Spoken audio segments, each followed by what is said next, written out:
This ball head isn't what you would call inexpensive or cheap compared to other ones that are on the market, but when you factor in your frustration factor, it's good value. Historically, I've had two frustrating issues with ball heads. We're here with my R5, Canon R5, and my 70 to 200 millimeter lens.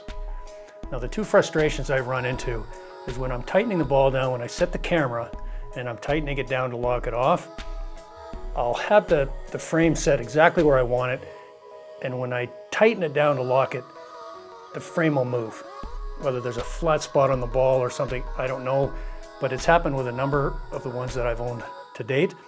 It doesn't happen with this one. When you tighten it down, it stays exactly where you left it. Another issue is you have to loosen it off to pan, or sorry, you have to loosen it off to tilt and to tilt up and tilt down, which means you have to re-level it every time, which I just found to be a real pain. But with this one, you don't have to lock it down so it's completely tight. It will still move. So it's strong enough that I can move it in any direction, even down here. Now I don't have it set on the collar. It's set with the back of the camera, so all the weight's pushing forward. But it's not a problem for this ball head.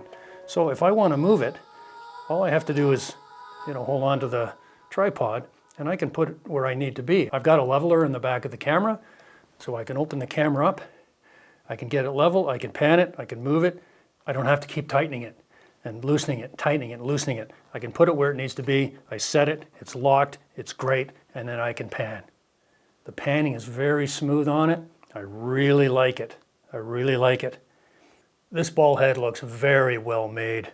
The machining and the finish on it is beautiful. It's $120 Canadian at Amazon, and it's worth every penny. Throw your camera on, and move it to where you want to be, which is great when you're on a monopod, because you can sit it on the monopod and you can angle it, where you want it. And it makes for very nice shooting when you're on a monopod. I use this ball head on my Gikoto carbon fiber tripod that just popped in behind us there. I love that tripod. It's light, it's strong. Best one I've used to date.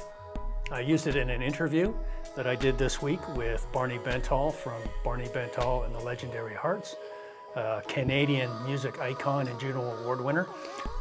He did not have a lot of time before the concert for me to interview him, so I had to set up very rapidly. So I was a little nervous about taking the ball head with me, but it worked like a dream. It was no problem. It was fast to set up, and I got the shot, I got the interview.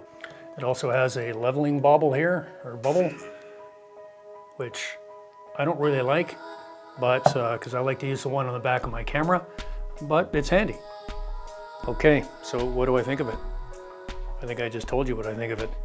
I think it's good value. For $120, I would buy another one. If I need another one, I'll buy the N44. If I need something more heavy duty, I'll buy the N52, which is even stronger.